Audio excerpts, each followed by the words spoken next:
नमस्कार। सनातन संवाद चैनल में आप सभी का स्वागत है। जैसा कि हम सब देख रहे हैं कि नया वर्ष पूरे देश में मनाया जा रहा है और नए वर्ष पे देश के युवा युवती यूथ जो है वो सभी 31 को 31 तारीख को ही रात भर पार्टी करते हुए नए साल का स्वागत कर रहे हैं। ठीक 12 बजे के बाद स्वागत करने के लिए सब उपस्थित है।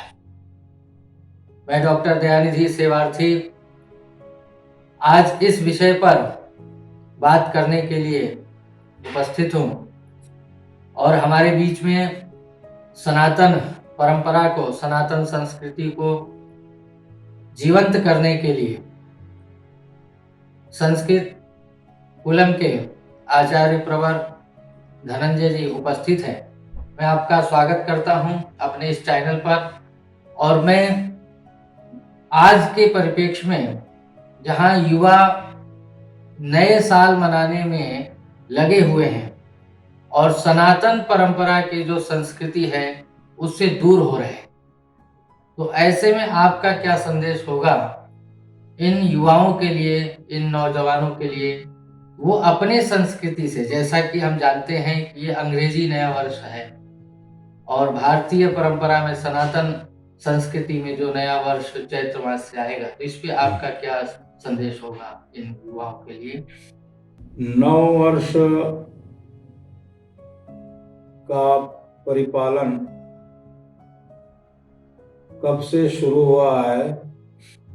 हर दिन नया होता है और हर क्षण नया होता है। सारे जीवन का प्रतिपल प्रतिक्षण नया ही नया है।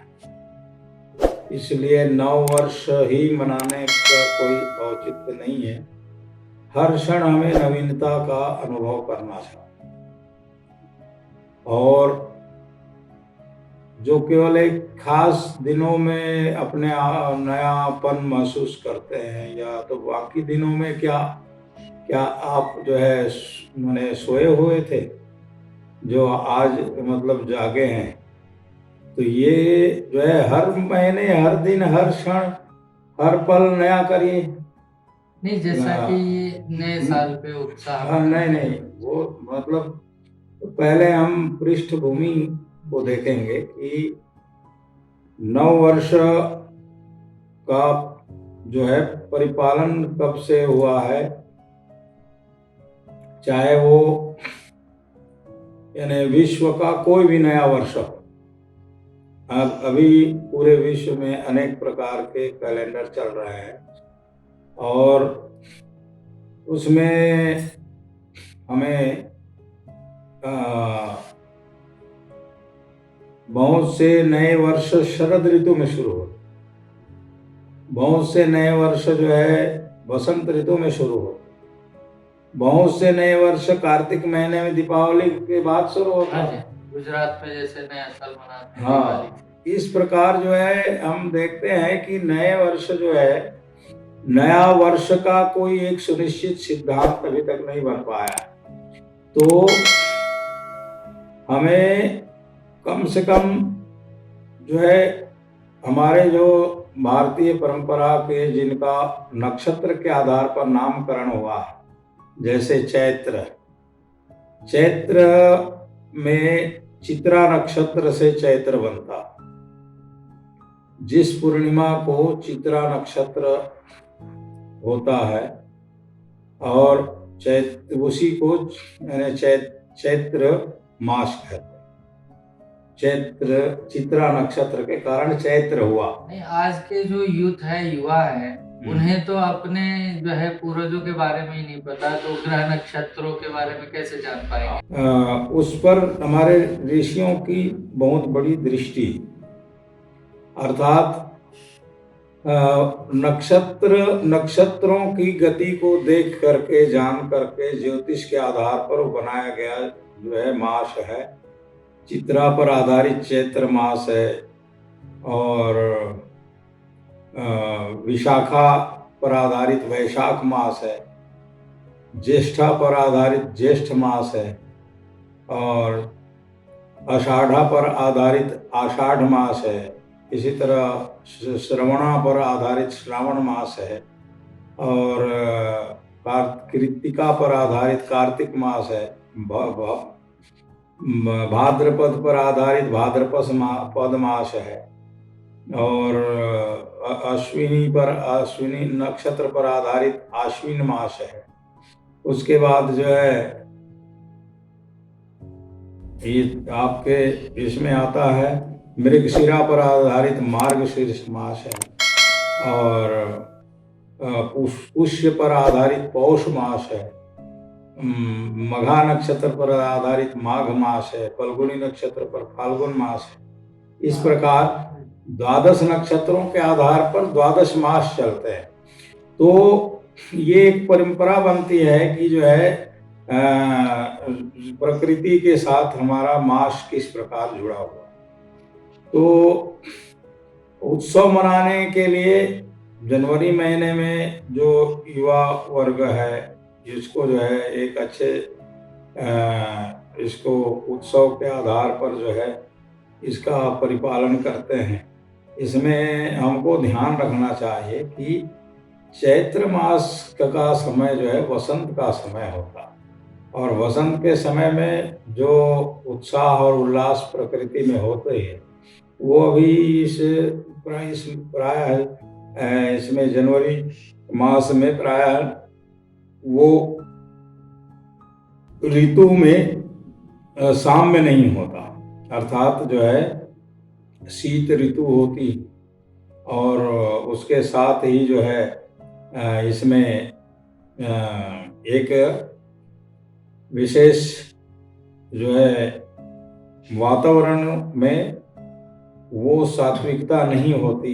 इसलिए जो है हमें चैत्र मास का विशेष करके नव वर्ष के रूप में परिपालन करने में हमारा ज़्यादा लाभ है। अभी जो है पूरा विश्व कहे या पूरे जो युवा शक्ति है जो समाज को बदल सकते हैं, जिनमें सामर्थ्य है, वो सनातन धर्म से जुड़ना ही नहीं चाह रहे, क्योंकि उनको दिख रहा है कि हमें परंपरा है, हमारी परंपरा है, उस परंपरा से उनका जुड़ाव नहीं हो पा रहा है और वो आधुनिकता की ओर जा रहे हैं और आधुनिकता के इतने रंग में जाते हैं, जैसा कि पूरे देश के लोग जानते हैं कि 31 जब आए 31 तारीख को रात को, तो जो है शराब पी करके, सिगरेट पी करके, डीजे के पार्टी करते हुए, केक काटते हुए, ईसा मसीह का जन्मदिन है 1 तारीख से, तो वो जो है उसको अंग्रेजी नव वर्ष के ईसा संवत के आधार पर वो बड़े ही धूमधाम से मनाते हुए अपने आप को कहते हैं कि हम आधुनिक हैं,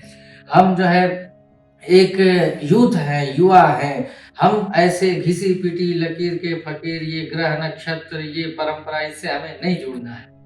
जब ऐसी बात करने लगे तो जब हम क्योंकि आप संस्कृत कुलम गुरुकुल चलाते हैं, बच्चों को ही आप तैयार कर रहे हैं कि वो सनातन परंपरा से जुड़े, वो सारी परंपरा के सिद्धांतों को बचपन से सीखते हुए आगे बढ़े। तो ऐसे में जब युवा के अंदर एक निराशा भी कहें अपने संस्कृति के प्रति और एक दूरी भी बनती जा रही है, ऐसे में क्या करें, कैसे कुछ उपाय हमें करना चाहिए जिससे कि युवा हमारे सनातन परंपरा से जुड़े, इस पर भी थोड़ा प्रकाश आपका चाहते हैं? देखिए, व्यसन तो कभी भी किसी भी प्रकार का अच्छा नहीं है। व्यसन जो है वो अज्ञानता से या कुसंग से कोई भी शुरू किया हो तो ये जो है कभी भी व्यसन जीवन के लिए, स्वास्थ्य के लिए और परंपरा के लिए और किसी भी वो धार्मिकता की दृष्टि से भी वो अच्छी बात नहीं। और अगर जो है इसको ये कहा जाए कि स्वास्थ्य के नाशक तरीकों को अपना करके उस पर खुश होना तो सर्वथा अज्ञानता, क्योंकि आपने जो है ना कभी ये नहीं सोचा कि आप जिस प्रकार के आहार विहार और जिस प्रकार का ये जो है अज्ञानता से हानिकारक चीज़ों को आप पकड़ लिए हो तो इसको यदि आप जो है अपने जीवन में अगर इसको स्थान देते हैं तो ये समझ लीजिए कि आप जो है अपने बारे में सही जानकारी नहीं रखते हैं और अज्ञानता से आपने गलत रास्ता चुन लिया। तो नव वर्ष मनाने के लिए अगर ऐसी प्रवृत्तियां अपनाई जाती हैं तो ये तो और भी जो है उसमें बहुत क्या कहें कि निंदास्पद विषय ये, और इससे जो है बहुत यथाशीघ्र दूर होकर के हमें सही चिंतन और सही विचारधारा से जुड़ करके यानी इसको विराम देना चाहिए ताकि स्वास्थ्य का ध्यान रखा जाए। आज हम देखते हैं यह वर्ष संपूर्ण वर्ष एक ऐसे भयानक परिस्थितियों से गुजरा है जिसको विश्व का हर व्यक्ति जानता है, छोटे बच्चे से लेकर के सभी वर्ग के लोग। और इसमें जो है ना ऐसा कोई नहीं है जिसने आज इस दुख की घड़ी को अनुभव नहीं किया हो।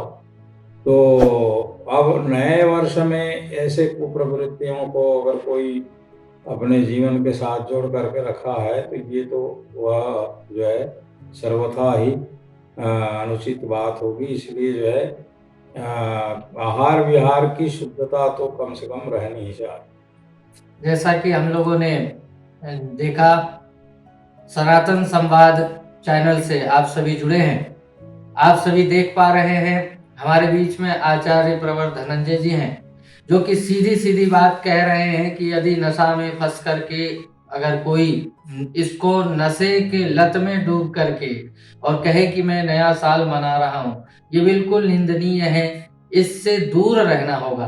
तो हम सभी युवाओं को, देश के सभी यूथ जो अपने आप को आधुनिक कहते हैं, आधुनिकता इसमें नहीं है कि वो जो है आधुनिकता के नाम पर नशा करते हुए, रात रात भर जगते हुए, डीजे चलाते हुए, डांस करते हुए एक विदेशी परंपरा को, अंग्रेजी परंपरा को लागू करते हुए कहे कि हम नया वर्ष मना रहे हैं। हम सभी इस विचारधारा से अलग हटें, दूर रखें अपने आप को। और जैसा कि आचार्य जी ने बताया कि ग्रह नक्षत्रों के आधार पर जो हमारे बदलाव परिवर्तन प्रकृति में आते हैं, चैत्र में नया साल प्रारंभ होता है, तो हम अधिक से अधिक अपने सनातन संस्कृति के जो नए वर्ष है उस पर हम ध्यान दें और उसी को मनाने के लिए जितना उत्साह इसमें लगा रहे हैं वो सही रास्ते में हम लगाएं। हम सब के लिए नया साल हमारे सनातन संस्कृति परंपरा को आगे बढ़ाने वाला होगा। अंत में चलते चलते मैं 2 शब्दों में संक्षेप में कुछ लाइन में एक संदेश सभी युवाओं के लिए मैं चाहता हूं कि आचार्य जी आपके इस पद से, आपके इस आसन से, इस गुरुकुल परंपरा से निकले कुछ संदेश 2 लाइनों में कि यूथ हमारे अपने संस्कृति की रक्षा कैसे कर सके। तो जागिए और जगाइए, बिल्कुल जो है निद्रा से दूर हो जाइए, आप सचेत होइए, सावधान होइए और जागिए और जो है सावधान होकर के इससे बचने का प्रयास करेंगे। तो युवा शक्ति से आचार्य जी की तरफ से जिस सनातन संवाद के इस चैनल के माध्यम से हमें यही संदेश मिला कि हमें अपने शक्ति को पहचानना है और उसको सही दिशा देनी है। और सही दिशा देने का एक ही अर्थ है, अभिप्राय है कि अपने अंदर के शक्ति को जगाते हुए इस युवा शक्ति को समझते हुए अपने सनातन परंपरा से हमें जुड़े रहना है। तो आप सभी का बहुत बहुत धन्यवाद। मैं आचार्य जी का बहुत आभार व्यक्त करता हूं कि आपने कुछ समय में ही आपने यह अमूल्य समय हमें दिया है। तो आचार्य जी के विचारों को हम आगे तक बढ़ाएंगे। जो भी इस चैनल को देख रहे हैं वो जरूर लाइक, सब्सक्राइब और आगे इसको बढ़ाएं। और आप सभी का पुनः अंग्रेजी नए वर्ष पे शुभकामनाओं के साथ और इसी उत्साह के साथ अपने सनातन संस्कृति के जो विक्रमी संवत्सर चैत्र मास में प्रारंभ होगा उसके लिए भी आप तैयारी करें और यही उत्साह दिखाएं। सभी का धन्यवाद। ओम शांति।